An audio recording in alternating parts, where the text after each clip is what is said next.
Welcome to episode 2 of the Do It Anyway podcast. I'm your host, Maria Redmond, and I am welcoming you to our second episode to talk about all things health, wellness, fitness, mental health, and everything in between. So join me today on this next episode. I'm super excited to be here with you. With that, I want to get straight into it. I've got a big thing for you today talking about the 6 tips and different things that you need to start your fitness and wellness journey, to kind of get the process started. I think that when it comes to fitness and nutrition, we start off with this grandiose template, so to speak, of how we should really kind of get started on what we're doing. And we say, okay, I'm going to go get a gym membership and I'm going to start my diet, and I'm going to get all these different clothing to wear.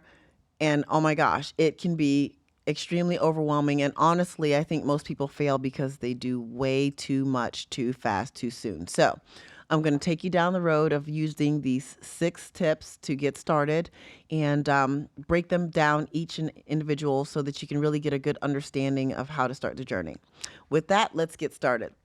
Um, Tip number 1, I think that's really important and that, people overlook 100% is finding out your why. Now, I know we've heard this statement, heard from, anywhere, from people, Tony Robbins say it. They say it for a reason. It's really a thing. You need to really figure out your why. Why do you want to go on this fitness and wellness journey? Like, what is sparking you to do it? I think, and it could be any reason why. For me, when I was going on my weight loss journey, it was so I can set a better example for my children and teach them to better take care of their temple. For you, it could be, the same, improving your health, improving your confidence, whatever that why is. I think it's going to be really, really important to sit down and nail down that why. And here's the reason that you need to do that. There will be a lot of days on this journey when you do not want to do it at all. You're going to feel defeated at some moments. There'll be days that you've been super consistent and you still feel like you haven't seen the full grasp of the results. There's a whole host of reasons. And so you're going to need to have to refer back to, why did I start this journey to begin with, so that you can keep yourself invigorated to move forward. So I suggest, when you're starting this whole thing, step number 1 is to really figure out why you want to do it. Now, I will say this. If your reason on why you want to do it is to get a man or a woman, that's probably not a good why. That is going to be a very fleeting why. And I'll be honest with you. I've worked with thousands of clients over the years at this point, and I've heard this said many times. I'm single. I want to get back out there. I want to look good because I'm trying to find a guy or a girl. And that's not enough to sustain you for the length of this journey, because this journey is not temporary. Once you start this process, if you really say you're all in, you're going to have to stay married to it until you meet the grave. And that's just the truth. That's the reality of it. That's another thing I think that people don't realize. I think a lot of people want to get into it for the 6-week shred or the summer slim down, and they typically don't reach the result of the summer slim down or the 8-week shred either. And they just kind of keep that revolving door going. So having a temporary fix that's not a good why either, right? So get a good solid reasoning behind why you want to do this, and so that you can have it to reflect on, and let it be really realistic. I'll be honest, for me, it was just, definitely my children, but then at another stage, my why kind of shifted. So that's another thing too. Know that your why might shift as you continue on the journey. But for right now, find the main reason on why, you want to go ahead down this path. So that's your step number 1. Step number 2, instead of making these lofty goals, like I want to lose 30, 40 pounds, we got to really condense the goal. 30, 40 pounds is a lot of weight to try to lose. And, weight loss is not linear. Some months you might lose 2 pounds. Some months you might lose 6 pounds. Some months you might not lose any weight. So setting these micro goals that are not so, hard and large is going to really take you much further in the journey. And so what I mean by that is something like this. Week one, just staying consistent to cleaning up my nutrition, right? Or staying consistent with being active daily. Staying consistent with making sure that I'm in bed by a certain time, or I drink, X amount of water each and every day. Those are the small goals that you need to start with in the beginning so that you can create the habits that then eventually build on top of each other. And so it doesn't seem so overwhelming. The biggest reason why people fail with their journeys, especially around the, coveted New Year's resolution, is because they make the goal too lofty.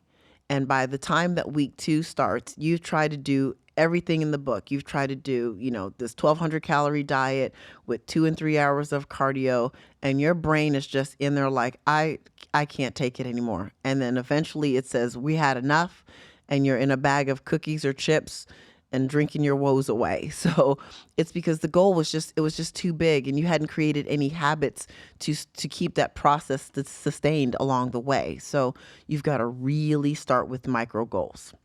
So that's what I advise for step number 2. Step number 3, I think that this one is going to seem a little controversial to some, is journaling. And back in the day, I'm aging myself, we used to journal all the time. It was like a thing. And I don't even want to say that it was a girl's thing, because I can remember some of my guy friends, they all had their journals. And of course, we were writing things in there like, who our crush was, et cetera, et cetera. It wasn't fitness. But even when I started getting into fitness, we also kept fitness journals back then. It was like a big thing, or everyone had like, the black marble top notepad, and we'd write all our sets and reps down and all that good stuff. And that, I think, really kept us on track. I could go back and look in logbooks now and see the trajectory of my strength from years ago. I still keep them till this day. So I really think that we need to get back to journaling in a notebook. Everyone's doing everything on their phones. Apps are great. Trust me, I know I have a fitness app, and you can also make notes in the app.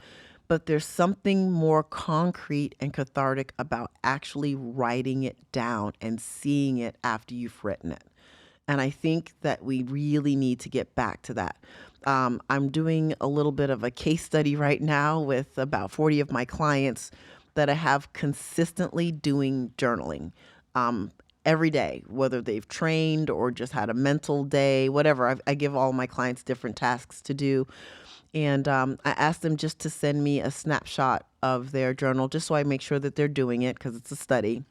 And I have more compliance out of them when it comes to their nutrition, to their sleep habits, and to their training habits than I do with my other clients whom I don't ask to journal at all.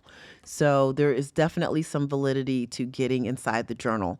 And even I too have found with myself, because I'm so busy taking care of everyone else, that it's hard for me to manage myself as well.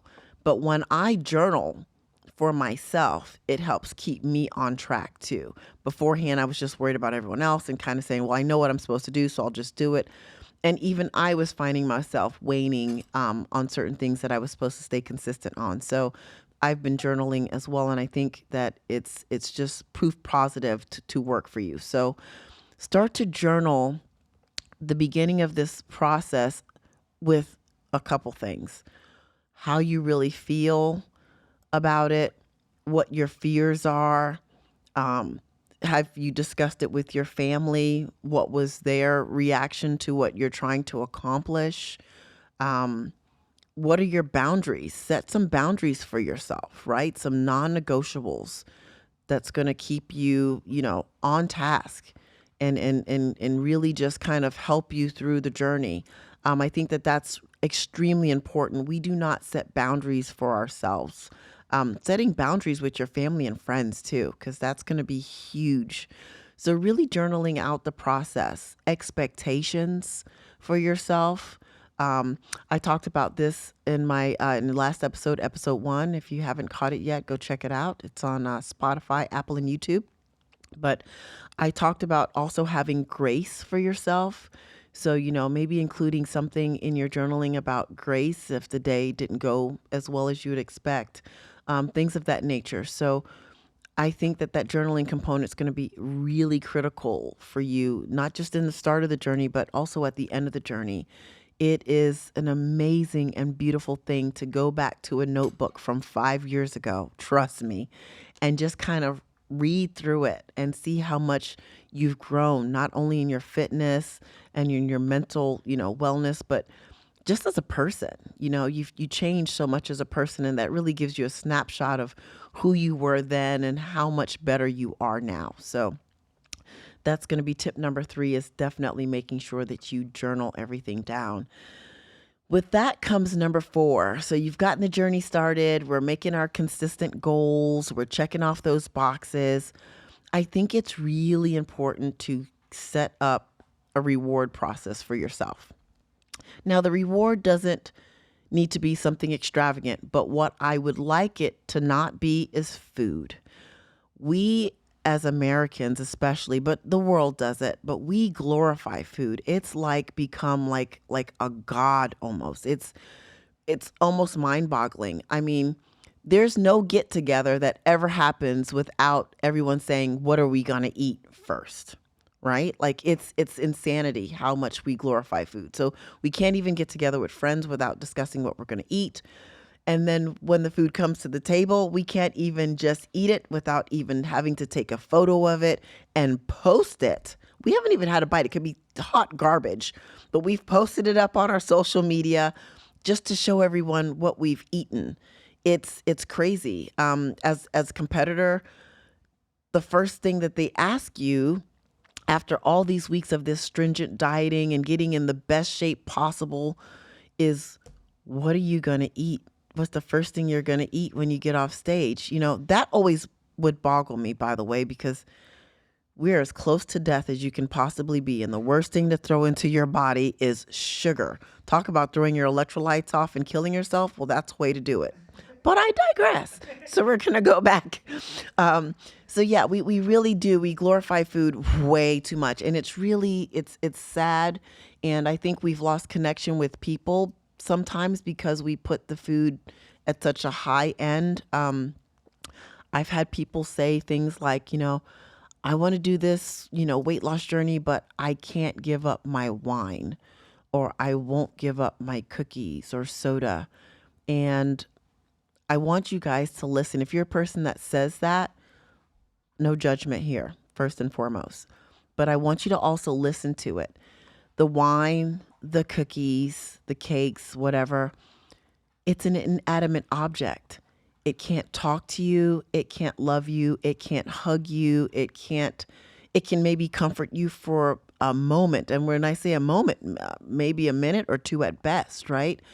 And the repercussions, especially for women, we know this very well. The repercussions of going out, getting boozed up, or eating foods that, you didn't really want to eat will leave you with 3 or 4 days worth of mental stress and anxiety like you can't believe. You start this whole process of beating yourself up for foods that you ate on a Saturday night, and you beat yourself up so horribly that you start eating poorly on the Sunday and the Monday and the Tuesday. And now you're just on this revolving train of just horribleness because you can't get over what you did on the Saturday night with food. And so I really think we need to work on not glorifying food that much. I mean, food needs to start its own church at this point because we are just attending it every day. If you don't go to church, you're definitely going to food church. I can tell you that. And you're paying your tithes too because some of these meals are expensive. So, not making the reward food is what I definitely want you to understand. Like, not that. But things like, maybe a new sports bra or tank top or t-shirt, you know, maybe some time alone for yourself to a movie. No popcorn. No, I'm joking. But, just something different that is not revolving around food to reward yourself for being consistent and setting that new habit because you're going to feel really good about it. For me, it was always a pair of sneakers. I'm also a runner, so I have tons of sneakers. And my thing was every time I hit a milestone in something, I'd go buy a brand new pair of sneakers. That was just my thing. So create that reward because it makes you feel good and it makes you want to continue to keep hitting the benchmark so that you can get that reward. You really start looking forward to it. So set those rewards. I think that's going to be a really big thing on helping you get through the journey as well. And it makes it a lot more fun because this could be a very tedious process. Trust me, I'm telling you. With that, that brings me to step number 5. Um, this is going to kind of correlate with step number 3 in terms of your journaling. Anytime you're starting a fitness journey or any journey for that matter, there's some things that you need to definitely realize about yourself. So really jotting down, don't just say them, but really writing out what your strengths and your weaknesses are. If you're a person that is good with showing up for appointments, that's a strength, right? That means that you know that maybe to make yourself successful, you need to pencil yourself in your notebook for whatever your daily activity is going to be, right? Make yourself the priority, make yourself the appointment if that's your strength. If your weakness is, you know, eating tons of junk food when you're home at night, maybe the thing there to make it better is that you don't need to purchase junk food when you're at the grocery store. That needs to be something that gets removed from the list. Um, or you have poor sleep habits because you stay up until, 12, 1 o'clock in the morning, either watching TV or you're scrolling on your cell phone. Because for most people, that's the thing now, scrolling on social media. So that needs to be something that you write down so that you can say, okay, this is my weakness. I don't get great sleep because I don't prioritize my sleep because I'm prioritizing something else. Be honest with yourself about your likes and your dislikes. If you're a person who struggles with things like going to the gym to work out, be honest about that. There's a lot of people who go to the gym every single day that really hate being there. So, but you need to point these things out first so that you know exactly where you stand with yourself. And then say to yourself, okay, how can I make my strengths even stronger? And how can I turn my weaknesses into strengths? And I would recommend taking only one weakness every couple weeks to try to make it stronger. And when you feel like it's stronger, move on to the next one, so on and so forth. Because that's going to be the key to making you really well-rounded and having a lot less weakness and a ton more strengths. There'll still be some things that you do better than others, but you want to get everything more on that stronger side than the weakness.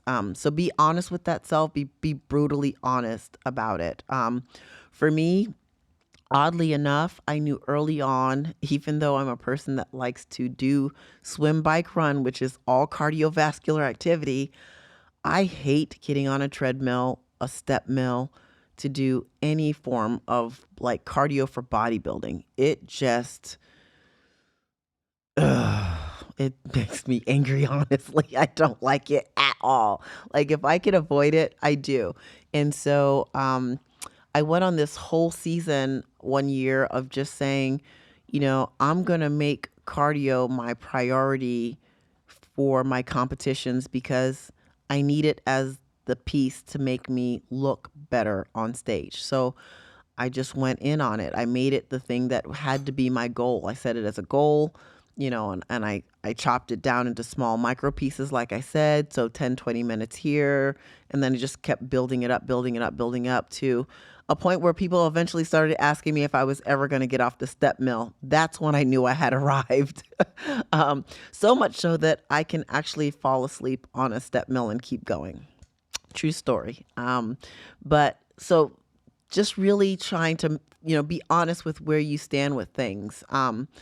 Be honest and say, I don't, if you say I don't want to eat healthy, it's okay to put that down in the journal and admit to yourself, I don't want to be healthy. I think sometimes we think that we all want to be, but some people just don't care, right? And so being honest with yourself, and maybe you don't want to be healthy, but you need to be healthy because you have children that you don't want to leave behind, right? So be honest with yourself about those things, is what I propose for step number 5. Next step, this is the big one. This is the one that this one will crush you if you don't really pay attention to it. This journey is going to be a huge investment of time, of energy, of finances, and of your mental. This is going to be huge in all of those areas. So, first and foremost, your time, your most valuable asset that you cannot get back, right? We all know this. So, if you say you're going to that gym, when you get to the gym or whatever your daily activity is going to be, if it's outside, whatever, do it all the way. Do it anyways, but do it all the way. Do it with your whole heart. Don't waste your time. Don't go there and then get on your phone and scroll and sit on machines like you see a lot of people, a lot of people doing. Do it right. Do it well. Maximize the time. Get in there, do what you have to do, and get out. As growing up, my mom used to have this saying. She would say, do what you have to do so that you can do what you want to do. So if there's things outside of that gym that you want to do, get in there, get the job done, or whatever your daily activity is, get in there and get it done. So don't waste your time. You cannot get it back. That's my first big tip on the investment. Next on the investment is going to be financial. You're going to need to decide if you want to get a gym membership, if you want to stay at home and work out, so getting some pieces of equipment at home. If you just want to do a walk, run activity type thing outside, that's, pretty free, but you're going to need really good shoes to do that so that you're not getting injured. So that's going to also be an investment in some really good quality sneakers. Workout clothes, that's all going to cost you.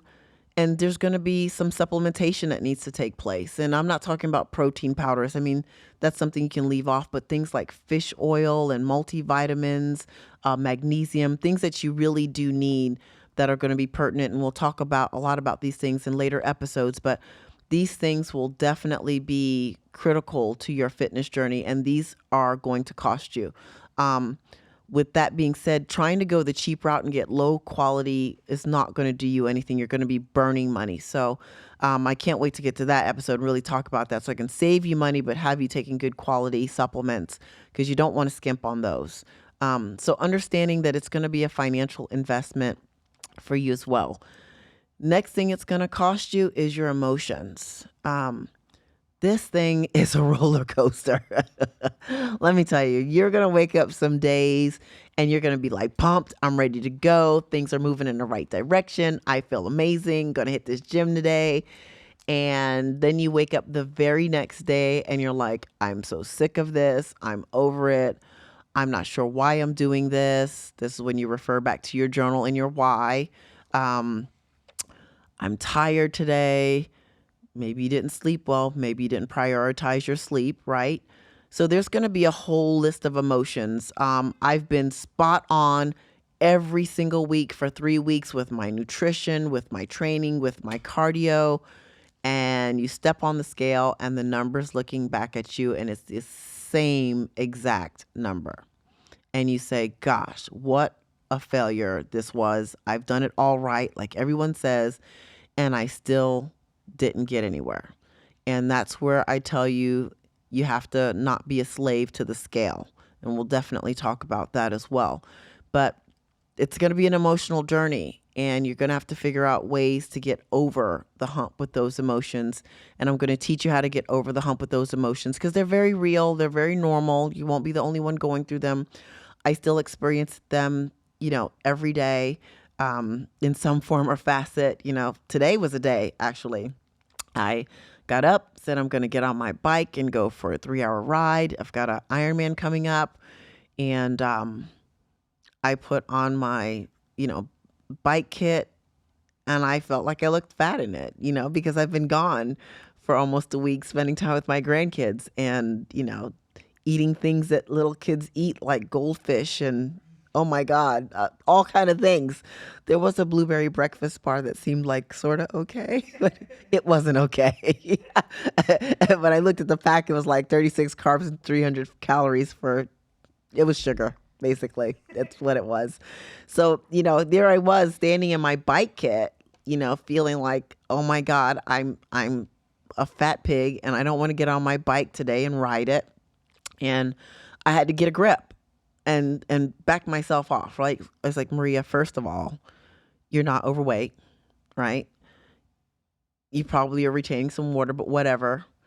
But what are you going to not ride your bike? Your kid, you were able to slide your kid on, so apparently it still fits. Are you just really making excuses because maybe you don't want to ride your bike for 3 hours? Is that really what's happening here? And I had to sit down on the couch for a moment and just kind of really think about it. And I was like, you know what? Yeah, I really am just looking for an excuse to be lazy today. And that was the truth, right? And so that's where I talk about really being honest with yourself and learning how to catch those feelings in the moment and learn to rationalize what's really happening in that moment. And I said, you know what? I can do two things. I can stay home and take my kid off and maybe sit down and do some work and eat some food, because that's what one does when you stay home, right? Or I can do it anyway. I can keep my kid on, get on my bike, go and do that 3-hour ride and be grateful, so grateful and thankful that I had the opportunity to ride and grateful that I did it. And when I come home, feel like I kicked butt because I did it anyway.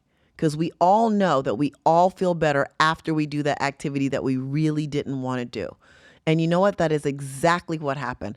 I got out there and guess what? I even had a flat tire. It was like I felt like the gods were trying to get, were working against me. I was like, a flat tire? I haven't even left the house. So I had to change my tire first. And I did. I said, my mind is made up. I'm going to go on this ride. There's nothing going to stop me. And I changed the tire, got out there. I had the best ride today. It was amazing. It was hot, but the weather was great. It was sunny. You get to see all the people by the beach, on the coast, getting their Memorial Day weekend things going. And it was really a pleasant ride. And I got home and I said, man, I am so glad that I did that. There were so many sights that I saw that I could have missed out on if I hadn't done it anyway, right? So don't let the demons get you and don't let the emotions get you. Understand what those emotions are, rationalize with them in the moment, dig through them, and then figure out a way to conquer those emotions. But it's definitely going to be an investment of your emotional state. And with the emotions is going to come mental wellness. The mental wellness piece is big too. A lot of people ask me why I train so much in the gym. I'm at the gym pretty much every day for about 2 hours every day. And I think that 90% of people, until they get to know me, all think that it's for aesthetic purposes. It is not. The gym has now become my therapist. Some of you are comfortable spending $300 an hour on a couch or on your own couch now online doing it. And I prefer to spend $70 a month on benches with dumbbells and cables and all that good stuff. It has become a source of mental clarity for me. I am rarely thinking about my muscles expanding while I'm training. I'm typically going through the motions of things that I'm going through in life or strategizing for business, all sorts of things. But it has really truly become my place of sanity and happiness. I've come to find that I also love watching other people train. That gives me some sort of mental peace when I'm watching others prioritize themselves, and it helps keep me in the game of prioritizing myself as well. So that's going to be an investment on mental wellness as well, for the good. I've not really met anyone who has had a bad experience if done correctly on their mental wellness, because you can really spiral out of control on a fitness journey if not done correctly, where you get into like some really bad dieting pits and over cardio and stuff like that. Typically, it happens to competitors, not so much everyday general population, but it can still happen. So be mindful of that. But one thing on the mental wellness piece, I think, and emotions that it could cost you is some friends. So once you get into this journey, and I mentioned this in episode 1, the longer you stay committed to it, the faster you'll find out who your real friends are. They'll either want to join you on the journey and really respect it, or they'll start saying things like, oh, you don't have time for us, or we don't see you with hanging out anymore, or we didn't invite you to come eat because we didn't think that you ate this food anymore. So I want you to be prepared for that. Be prepared for family members saying things, especially if you're from the ethnic community. Be prepared for your family members saying things like, "Oh, you look sick now. Like, how much more weight are you going to lose? You don't look healthy." Just because, some of them have really big bottoms and your bottom is no longer that big. And so they're a little upset about that. You'll be surprised. The people that you thought were going to support you are not exactly in your corner. I want to tell you again, it is not a reflection of you and your hard work. That is their own insecurity that they're bringing up. But I will tell you that there will be some days where it really will bother you, where you'll just be like, wow, I can't believe that my family and friends are not supportive of me on this journey. So, and it could very well be your spouse. I dealt with that in the beginning when I was married. It definitely changed towards the end, which was amazing, but it can be a source of contention. So just be aware that that can happen. And so that will be an investment again on your emotions and your mental health. So those are the biggest things that I found in terms of starting this journey that are going to be needed. The 6 big picture tips to kind of like get this ball rolling. So, just kind of go over them again. It's going to be setting up your why, be specific on that why you're doing it, and then setting small goals in the very beginning. Don't try to go too big, too soon, too hard. Start it off small. I mean, heck, if it's just saying I'm going to eat broccoli today, and every day this week, let's just start with that. Small goals. After you get those small goals going, start a journaling process. Really get into the weeds with yourself on emotions, everything, how you feel about it, all of it. Just dump it into your journal so that you know exactly where you're going on the journey. And then set up a reward system for yourself. Make it fun. Make it great. Not about food. We're staying away from food, right? We're already going to eat. We don't need to make it more of a thing about food. After you do that, really in your journal, also write down what your strengths and weaknesses are. 3 and 5 kind of really go together. They're synonymous. Like, be honest with yourself about your strengths and weaknesses and devise a plan to make your weaknesses become your strengths, right? So that's 5. And then we're going to go from that and we're going to go into our investment phase. Map out how much money you have to spend on this journey month to month. And if it's only a little bit, hey, it's okay. It's okay. I have created some amazing home workouts with 2 pairs of dumbbells and some bands. It can be done, but just know that you'll have to invest in something and be okay with that. Be okay with the investment in the emotional and the mental. Know that there's going to be all of that. And so those are my 6 tips to getting your fitness journey started. And so I want to thank you guys for joining me today on episode 2 of the Do It Anyway podcast. I want to remind you that this is going to be a journey. Some days you won't want to, but do it anyways. And I want to remind you to check out episode 1 on Spotify, YouTube, and Apple, and follow and subscribe. I'll see you next week. Peace.